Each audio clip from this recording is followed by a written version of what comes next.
Thank you very much. My name is Razaq-Shuaib. I am here with Southern African Embrace Foundation, and I'm also a doctoral researcher at the University of Cambridge. You have all made very great submissions today, and I am grateful to you for highlighting the issues that we're faced with when it comes to girls' education.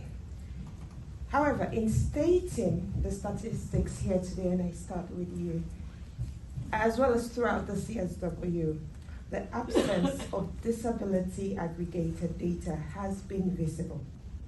I think this gap speaks to a bigger issue, which is that even within gender-based programming for girls' education, girls with disabilities are often forgotten. Many educational contexts, as we know them, are unable to adequately cater to the needs of children with disabilities.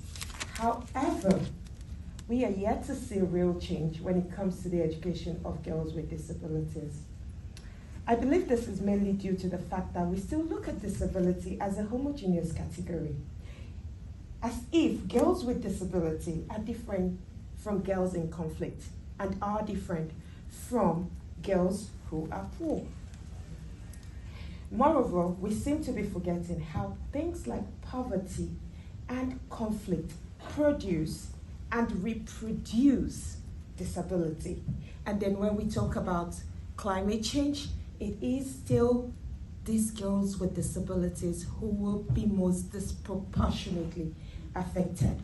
When we look at the presence of speakers here, how many people with disabilities have you seen on your panels? When we come to represent the voices of children, how many children's voices, how many of those children are children with disabilities? How many of those children are children who don't speak using the speech that we use? And so, I am asking that as you all go back today, introduce a disability lens to your programming, to your planning, to capturing voices. And please don't tell me it's hard.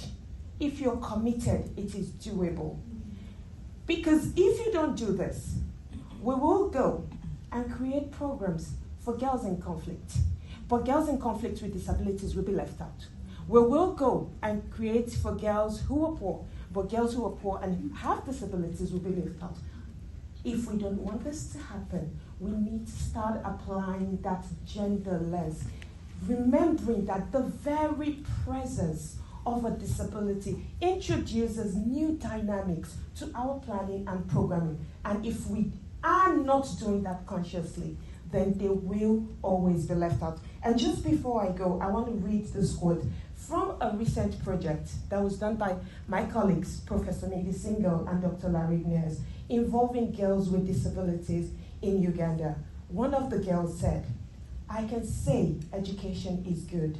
I love education. When you sit at home, you don't learn anything. You will not understand, and it will be hard for you to get a job. But when you learn, you get a job, and you will be rich. I can go to Makerere and get a degree. In my future, I want to be a doctor, and if I don't study well, I will not get that degree." But if we don't include these girls in our planning, in our actions, then this girl will never achieve a dream. And I think all means all.